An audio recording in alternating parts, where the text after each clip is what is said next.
Well, I mean, I still feel very loyal to myself. For example, an example is that I believe in God.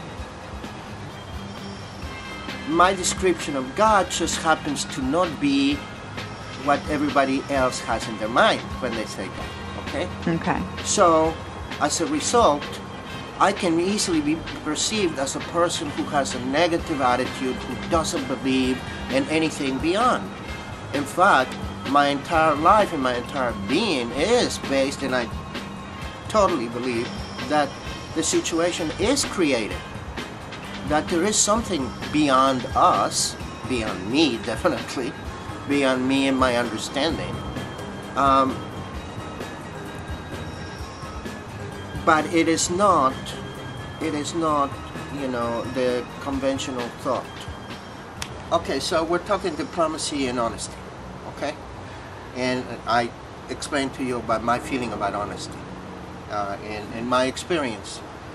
And the difference between, say, integrity and common consensus opinion. And I said that one's integrity does not trump common consensus in real live interaction between people.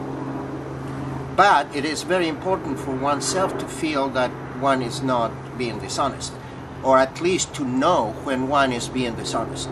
Very important, because in life often one has to do what one has to do, which may sometimes mean that you don't hit the policeman who's going to give you a ticket for going too fast with the fact that you stole the car. You're cool. So sometimes you have to not say what the truth is. Sometimes you have to act as if the truth is different in order to accomplish something that may be of survival nature for you. For example, when I came into this country, or when I wanted to purchase a house, I had to fulfill requirements. In a way, a situation that is oppressive enough to have requirements for you is the stepping stone, because by fulfilling the requirements, you can accomplish.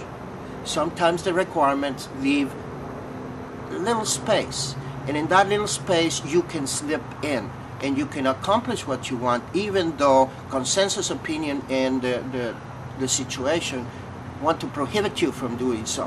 Would you call that maybe being diplomatic, or was diplomatic a very different thing? I haven't gotten diplomatic yet. Diplomatic basically means, well, yeah, it's very similar. See, you do the right thing at the right time. Diplomatic means, well, it's akin to persuasion, where you don't force the person, but you encourage them and you help them to come to your point of view so that they do what you want them to do, which may or may not be in their best interest.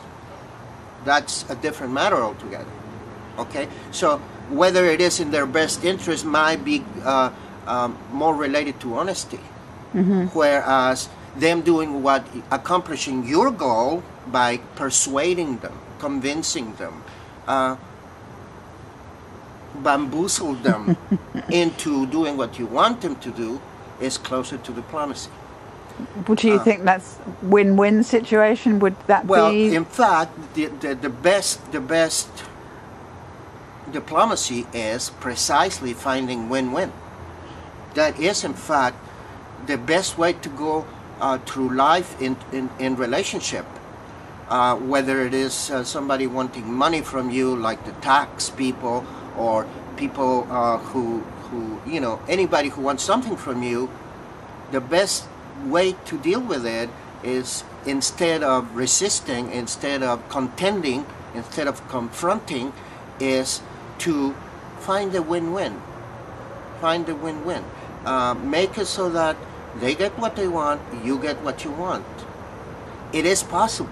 This is the thing. When one is young, one thinks fighting is the thing. One thinks that the most interesting thing in life is action. You know, that's because one hasn't had very much of it. But once you have a few bouts, you realize it hurts. You know, even if you're successful, you know, once you have a little bit of experience, you realize that sometimes being successful today sets you back tomorrow. And you don't know this unless you've done a few and you realize something. So the first thing that has to happen is the person has to be kind of awake, aware, so that they can take in the information of their experience and synthesize it into a better information that is a better approach, so that next time they look for a different way of dealing with things instead of the original knee-jerk response. So diplomacy is taking the situation as it is and finding a way of changing it or understanding it, okay, in such a way that it becomes a positive situation.